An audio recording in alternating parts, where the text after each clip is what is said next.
बिस्मिल्लाहिर्रहमानिर्रहीम। उम्मीद है आप लोग मुझे सुनेंगे। और today topic or week number 6 topic is to determine the soundness of a given sample of cement by the Chatelier method. Okay, so आज के क्लास में हम साउंडनेस टेस्ट को हम डिस्कस करेंगे। Before going into the test procedure, we will discuss what is soundness of cement, and after that we will discuss the what apparatus we will use, and we will discuss the procedure as well. Okay, आप लोग मुझे सुन रहे?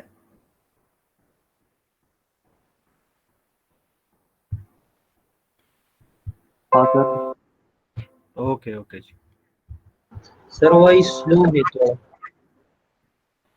तो सो मैं ठीक है, I will speak loud.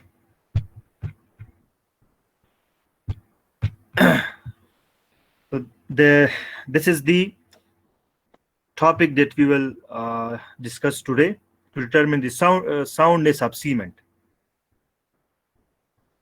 Okay, what is soundness?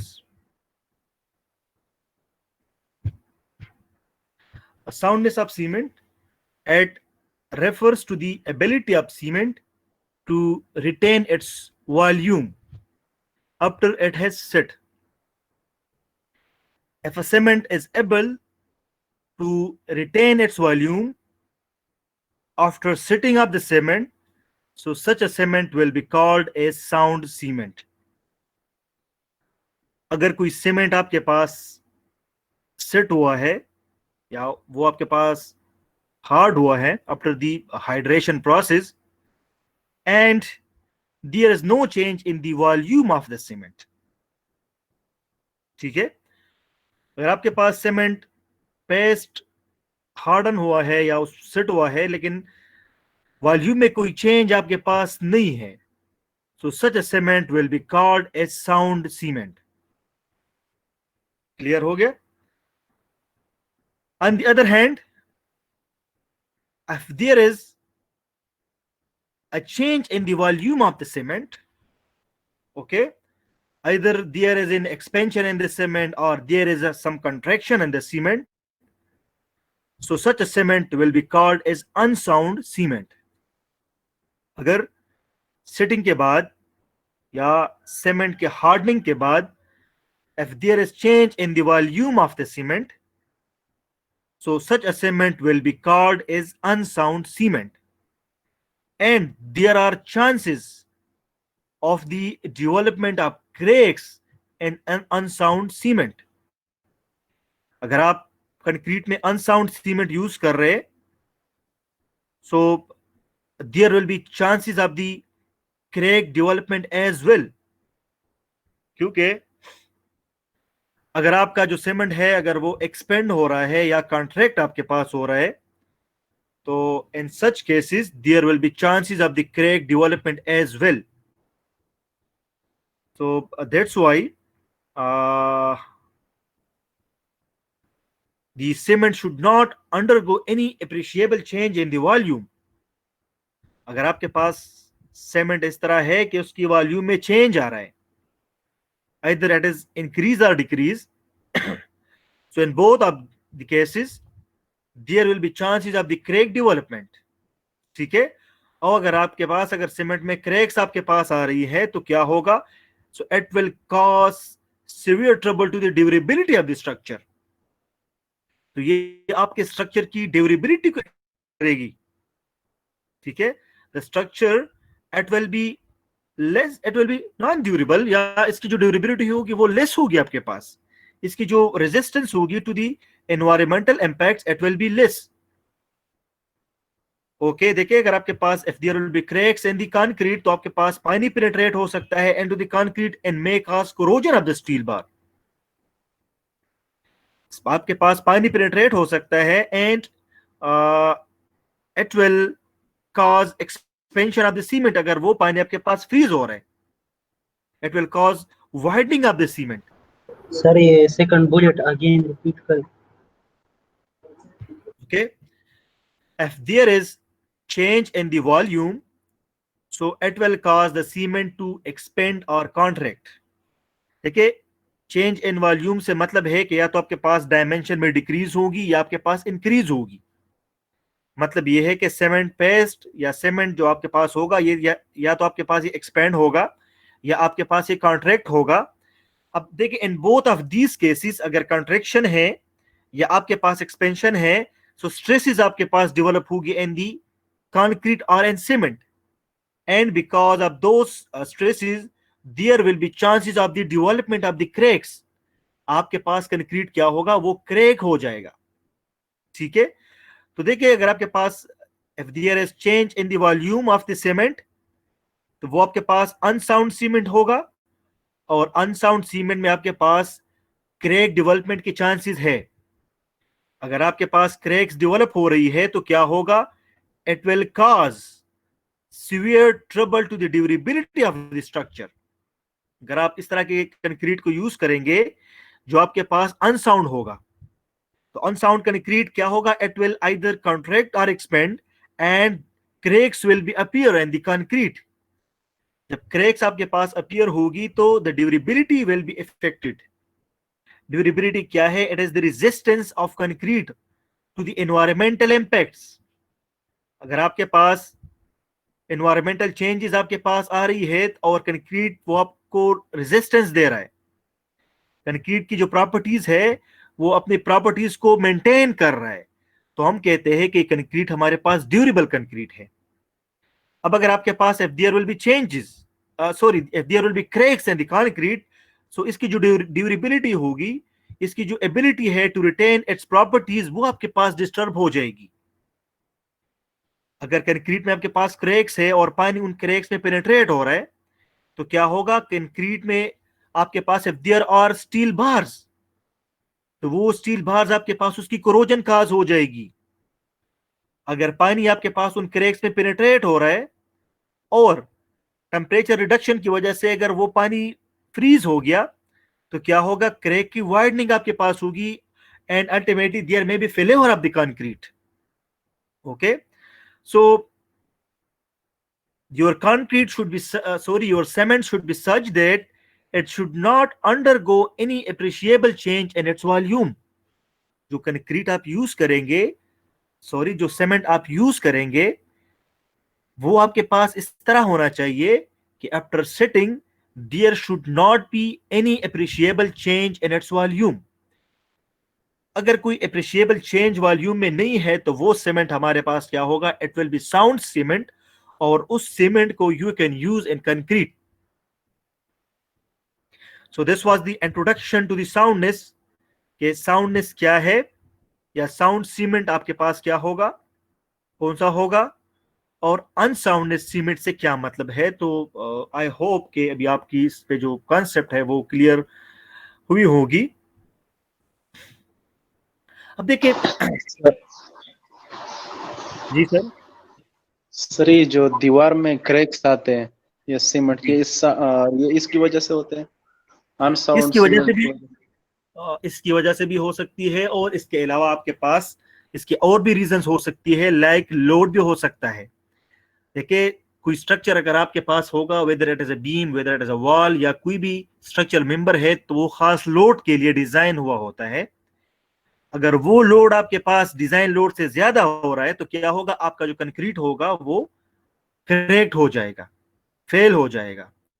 इसके अलावा आपका जो स्ट्रक्चर है वो सॉइल पे रेस्ट करता है, फाउंडेशन पे रेस्ट करता है।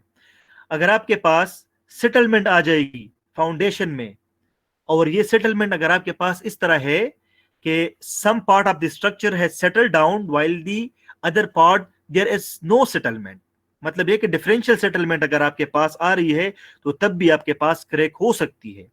तो देखिए, ये जो यहां पर हम डिस्कस कर रहे हैं, ये जो क्रैक्स आपके पास होती है, अब आपके पास कंक्रीट पे कोई लोड नहीं आया है, ओनली आपने कंक्रीट को कास्ट किया और कास्टिंग के बाद जब कंक्रीट आपके पास हार्ड हुआ है तो देयर विल बी इंक्रीज और इफ देयर इज इंक्रीज और डिक्रीज इन द वॉल्यूम, और अगर तब आपके पास क्रैक्स आ रही है तो ये आपके पास साउंडनेस की वजह से हुई।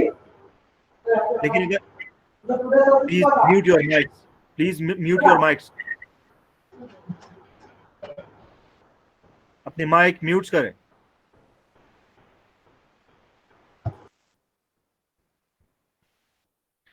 ओके तो देखिए, अगर आपके पास अब आपने कंक्रीट को कास्ट नहीं किया है या एक स्ट्रक्चर जिस पे लोड नहीं आया है और उसमें अगर आपके पास क्रैक है तो वो आपके पास सीमेंट की अनसाउंडनेस की वजह से हो सकती है। लेकिन स्ट्रक्चर में इसकी और भी रीजंस हो सकती है, ठीक है, लाइक लोड, अगर लोड आपके पास लिमिट से ज्यादा हो रहा है, या आपके पास स्ट्रक्चर में अगर आपके पास सेटलमेंट आ रही है तो सेटलमेंट की वजह से भी आपके पास क्रैक्स हो सकती है। There may be a number of reasons for the crack, but unsoundness of the cement may be one of the cause. अब देखिए, causes of the unsoundness of cement। अब ये जो सीमेंट में आपके पास अनसाउंडनेस है, जो चेंज इन द वॉल्यूम है, अब इनकी काजेस क्या है, किस वजह से सीमेंट आपके पास अनसाउंड हो सकता है।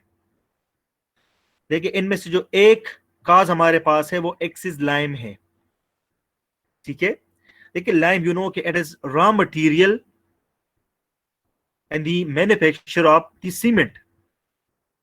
सीमेंट को अगर आप देखें तो ये हमारे पास calcium oxide, silicon dioxide, iron oxide etcetera से हमारे पास बनता है।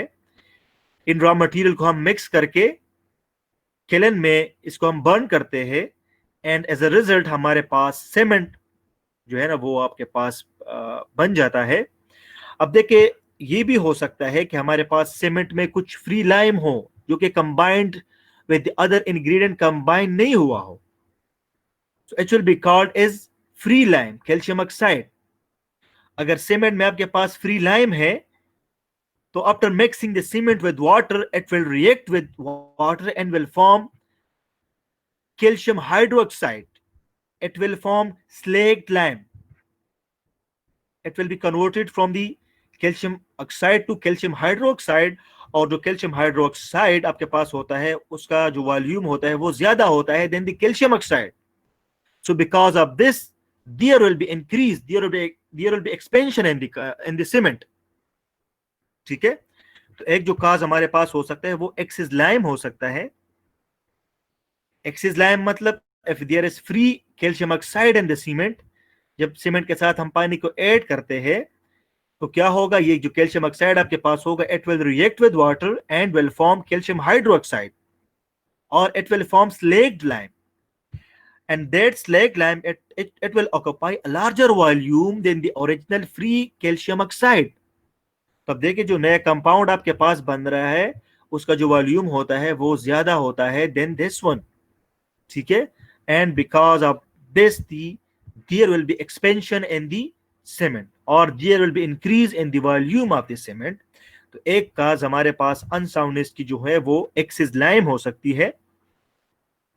The other cause it may be the excess magnesia, and the magnesia is the magnesium oxide, ठीक है। अगर आपके पास, अब देखिए, it is also a raw material in the cement, तो अगर आपके पास if there is free magnesium oxide and cement in the similar manner to the calcium oxide, magnesium oxide भी आपके पास रिएक्शन कर सकता है with water and it will form magnesium hydroxide, और magnesium hydroxide का जो वॉल्यूम हमारे पास होगा वो ज्यादा होगा magnesium oxide plus volume of the water, इससे ज्यादा होगा।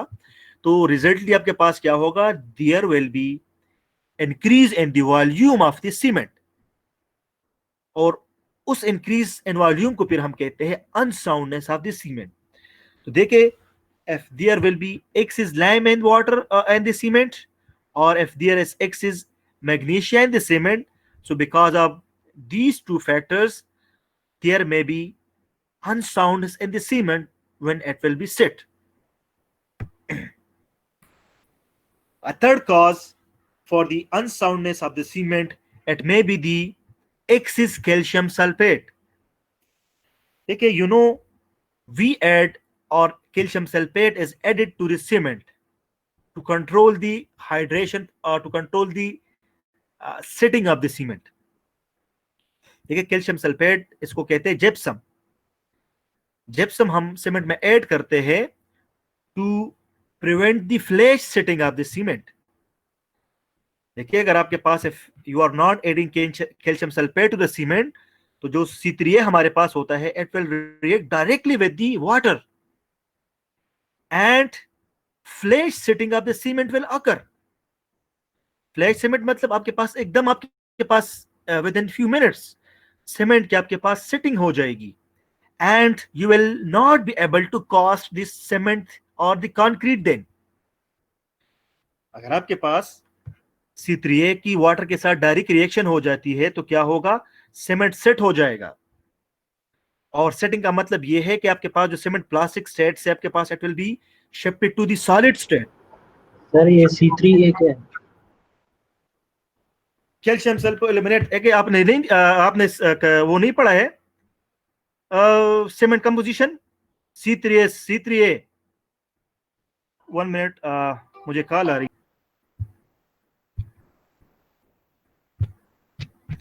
ओके, सो आप में से कोई बंदा पूछ रहा था अबाउट दी C3A, तो आपको C3A का पता नहीं है? नो सर, मैं ये नहीं पढ़ा। क्यों नहीं पढ़ा? आपने सीमेंट नहीं पढ़ा है theory?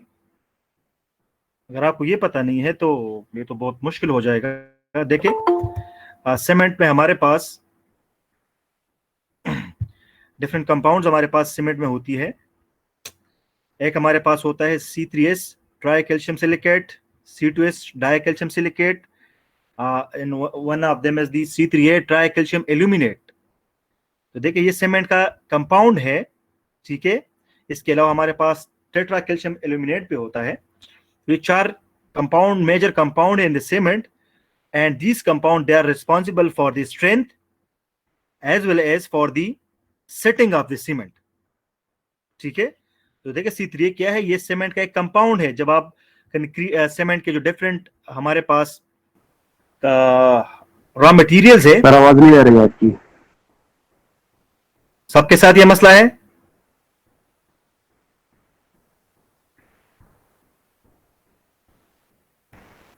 Is the problem with all? No sir. Sorry, तो यार अगर एक बंदे 2 बंदे का मसला है तो उनके साथ इंटरनेट का मसला होगा, ठीक है। ठीक है, तो देखिए ये जो C3A हमारे पास है, ये कंपाउंड है सीमेंट का, ठीक है।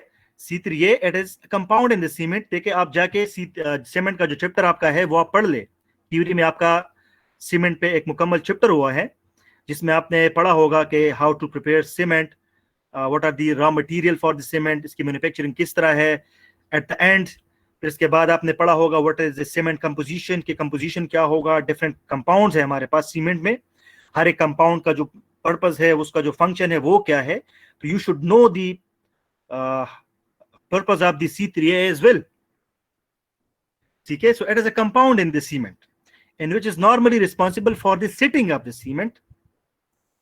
तो अब देखिए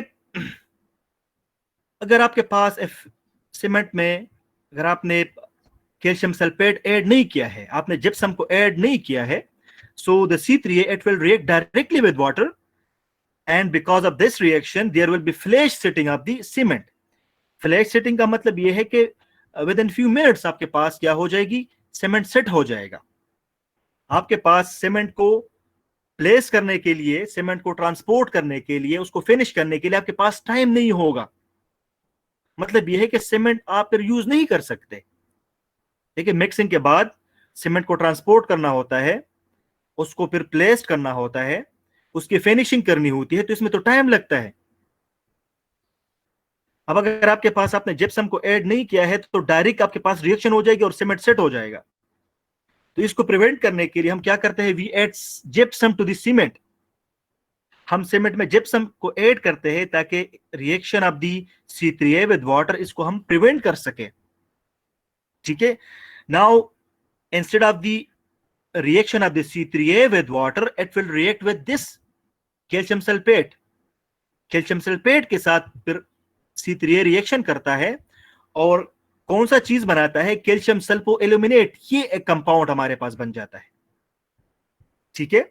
अब देखिए ये जो कैल्शियम सल्फो एल्यूमिनेट है, इस कंपाउंड की भी नॉर्मली हमारे पास वॉल्यूम ज्यादा होती है, ठीक है। And because of this unsoundness और increase in the volume of the cement हमारे पास हो सकता है। So it may be excess calcium sulphate, so ये भी हमारे पास सीमेंट में अनसाउंडनेस की एक रीजन हो सकती है। अब देखिए कैल्शियम सल्फेट हमने ऐड करना है to prevent the reaction of C3A with water, लेकिन इसकी जो एडिशन है वो आपने ज्यादा नहीं करनी है। If you are adding it in excess amount, so it will react with C3A in more amount and will form calcium sulfoaluminate।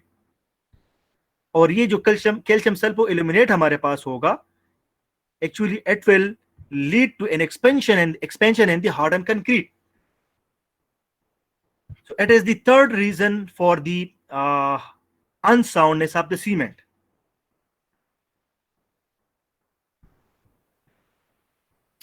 Okay, अब देखिए we discuss the theory behind the unsoundness। Unsoundness हमारे पास क्या है, या what is meant by the sound cement और unsound cement. इसके बाद काजेस क्या है, एक सीमेंट आपके पास क्यों अनसाउंड हो सकता है। तो आपको पता चल गया है कि अगर आपके पास एक्सिस फ्री लाइम आपके पास है, कैल्शियम ऑक्साइड है, या अगर आपके पास एक्सिस मैग्नीशियम ऑक्साइड है, और if there will be excess of the calcium sulfate, so in all of these cases there will be chances of the unsoundness and the cement। Okay, how to determine the unsoundness and cement and lab? So for this we will use ASTM C189 to determine whether a cement is sound or unsound। apparatus जो इसके लिए हम use करेंगे, तो इसमें हमारे पास use होता है लिचेटलियर apparatus। इसके अलावा we will use glass plate, we will use weight balance, we will use spatula and lichetier water bath। So these are the equipments or apparatus that will be used for the determination of soundness or unsoundness of the cement। अब देखिए ये लिचेटलियर apparatus क्या चीज है।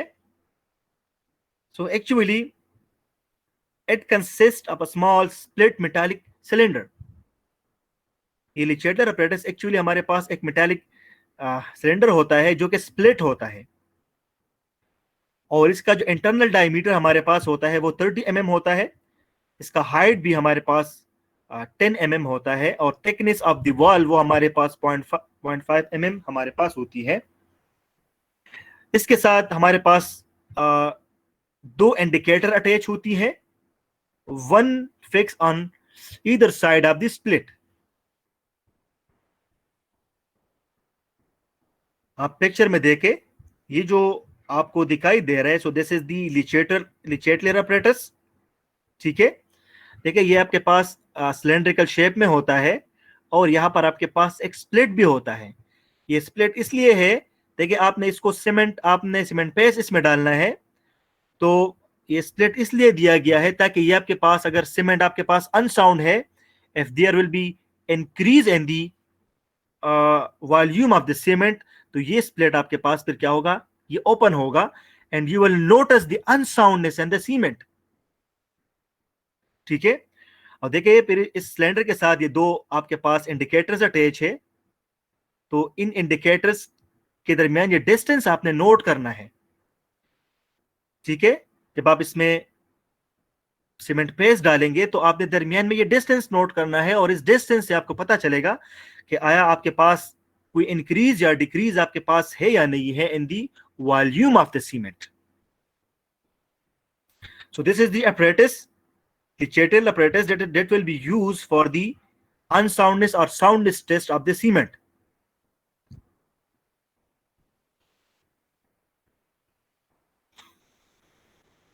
Okay, procedure for the test। Okay, so the first step is to prepare a cement paste of standard consistency। As per the specified procedure. अब देखिए आपने cement paste को बनाना है, but that cement paste it should be of the standard consistency, and you know for standard consistency you have to add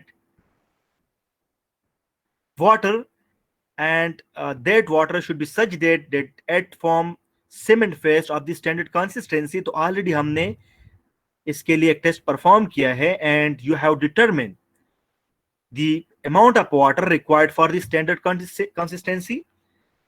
सो आपने पहले क्या करना है, स्टैंडर्ड कंसिस्टेंसी की सीमेंट पेस्ट आपने बनानी है। when you will prepare cement paste of the standard consistency, after that you have to place the mold on the glass plate and fill it with the cement paste। जो आपके पास लिचेट्रियल mould है उसको आपने plate के ऊपर रखना है, glass के ऊपर आपने रखना है, और इसको सीमेंट पेस्ट से आपने फिल करना है। जब आप इसको फिल कर लेते हैं तो फिलिंग के बाद, लेवलिंग के बाद, you have to cover the mould with another glass plate. तो मतलब इसका यह है कि पहले आपने नीचे ग्लास प्लेट रखना है, उस ग्लास प्लेट पे फिर आपने मोल्ड को रखना है, and you have to fill the mould with cement paste. After filling the mould with cement paste, आपने again you have to place another glass plate over the mould. अब देखिए जब आप ये कर लेते हैं तो इसके बाद you have to immerse the whole assembly in water at 27 और रूम टेम्परेचर फॉर 24 आवर्स। फिर ये जो असेंबली आपके पास होगी, ये असेंबली आपने पानी में रखना है for 24 hour at 27 ± 2 degree C. मतलब ये है कि रूम टेम्परेचर पे आपने 24 आवर्स के लिए इस असेंबली को आपने इमर्स करना है into the water. After 24 hours, you have to put it out of the water, and you have to measure the distance between the two indicators. You have to measure the distance between the two indicators. Cement paste आप बनाएं। जब आपने cement paste बना दिया है तो एक glass plate आप रखें, और उस ग्लास प्लेट पे आपने लिचेट्रियल प्लास को आपने रखना है। After that you have to fill the mould with cement paste and another glass plate, वो आपने मोल्ड के ऊपर रखना है। इसके बाद इस असेंबली को आपने पानी में रखना है for 24 hours at room temperature. After 24 hour you have to put it out of the water, and you have to measure the distance between the two indicator। ठीक है। अब देखिए जब आप डिस्टेंस को आप मेजर करते हैं बिटवीन द टू इंडिकेटर, तो ये आपका L1 हो जाएगा। After this immerse the mold again in water,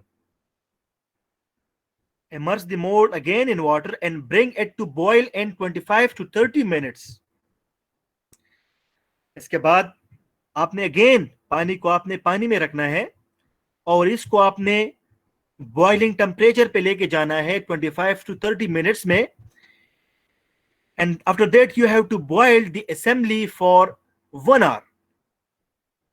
1 hour के लिए फिर आपने इस असेंबली को क्या करना है, बॉयल करना है। ठीक है। 1 आवर के बॉइलिंग के बाद again you have to take out the assembly and allow it to cool down. जब ये कूल हो जाएगा, again you have to measure the distance between the indicator. एक दफा आपने इसको पानी में रखना है at the room temperature for 24 hours. जब आप आफ्टर 24 आवर इसको आप बाहर निकालते हैं, then you have to measure the distance between the indicators. This will be your L1. After that, immerse the mold again in water and bring it to the boiling point in 25 or 30 minutes। इसको आप boiling point पे ले जाए 25 to 30 minutes में, और इस assembly को आप for 1 hour क्या करें, इसको आप बॉयल करें। After boiling for 1 hour, assembly को आप अगेन टेक आउट करें and allow it to cool, or then measure the distance between the indicator. Indicator के दरमियान जो डिस्टेंस है, अगेन आप इस डिस्टेंस को आप मेजर करें.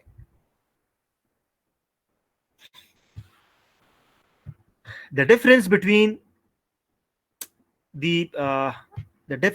these two measurements, it indicate the expansion of the cement. अगर आपके पास between the two readings, if there is some difference, so actually this difference, it will indicate the expansion or contraction of the cement, and this expansion or a contraction, it must not exceed 10 mm. ये 10 mm से आपके पास ज्यादा नहीं होना चाहिए. If in case the expansion is more than 10 mm as tested above, so the cement will be called as unsound cement. ठीक है, तो ये आपके पास प्रोसीजर है कि आपने स्टैंडर्ड कंसिस्टेंसी की सीमेंट पेस्ट बनानी है. फिर आपने सीमेंट पेस्ट को रिचेटलियर मोल्ड में आपने इसको डालना है with plates, glass plates at the top and bottom of the Lechatelier mold. Then you have to put the Lechatelier mold in water at room temperature, और इसको आपने वाटर में 24 hours के लिए मोल्ड को रखना है. Then you have to take it out, or between the indicator you have to measure the distance which will be your L1. इसके बाद आपने क्या करना है, आपने असेंबली को अगेन पानी में आपने इसको रखना है, और you have to boil it for 24 hours. 24 hours boil करने के बाद again you have to take out the assembly from the water and allow it to cool. देखिए, after cooling again you have to measure the distance between the two indicators. अब अगर ये जो distance आपके पास है between the two indicator, if the difference is more than 10 mm, तो इसका मतलब ये है कि the cement is unsound and you have to reject such type of the cement. ठीक है, so you will have, what will be the observation and calculation? You will have the initial reading and you will have the final reading. Initial reading आपने लेना है, this will be your L1 and this will be your L2. यहाँ पर आपके पास the difference of the two reading आ जाएगा, and this difference it should be less than 10 mm. अगर 10 mm से आपके पास ज्यादा आ रहा है, so the cement will be unsound and you have to reject such type of the cement. To understand the procedure, तो I will show a video. आप इस video को आप देखें, इसके बाद अगर आप कोई क्वेश्चन करना चाहते हैं तो आप क्वेश्चन कर सकते हैं. Okay,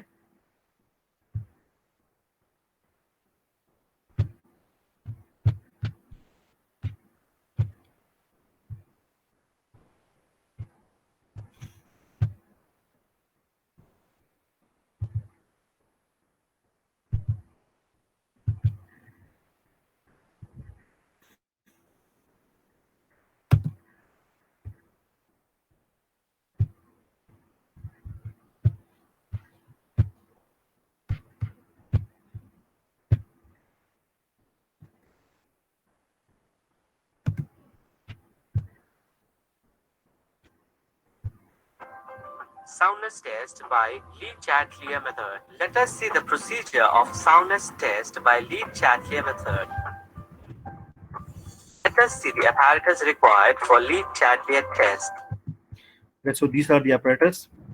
The Lechatelier mold with a split or split cylinder, glass plate, and weight that we will keep over the glass plate. Le-Chatelier test is used to find the excess of lime in cement.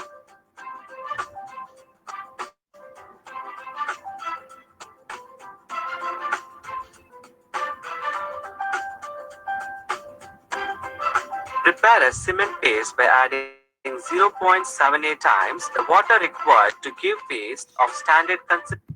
देखिए अगर आप test को perform कर रहे हैं by the British standard तो फिर हम 0.78 टाइम वाटर हम ऐड करते हैं, but according to the ASTM जो स्टैंडर्ड आपके पास पेस्ट होता है स्टैंडर्ड कंसिस्टेंसी के, आप डायरेक्टली उसको यूज कर सकते हैं फॉर दी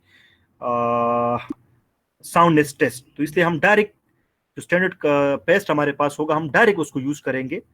ठीक है, हम 0.78 टाइम ऑफ द वाटर हम ऐड नहीं करेंगे, बल्कि जितना वाटर रिक्वायर्ड है फॉर दी स्टैंडर्ड कंसिस्टेंसी तो हम वो टोटल वाटर हम ऐड करेंगे to prepare a paste of the standard consistency.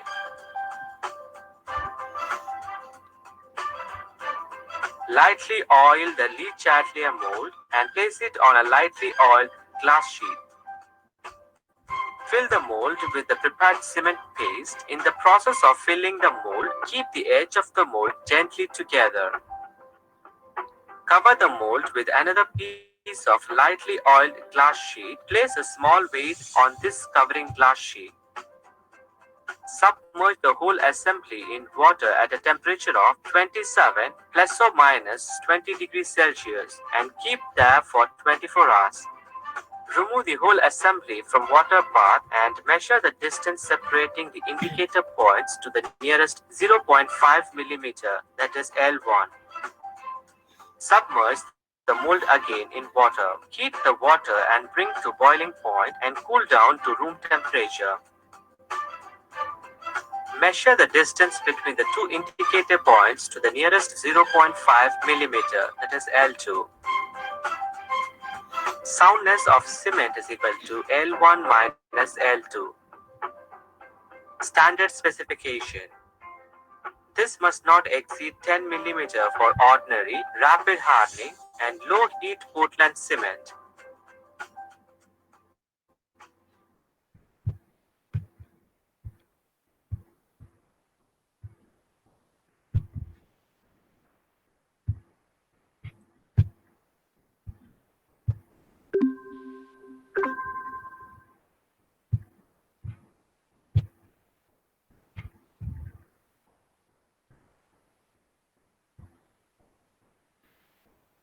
So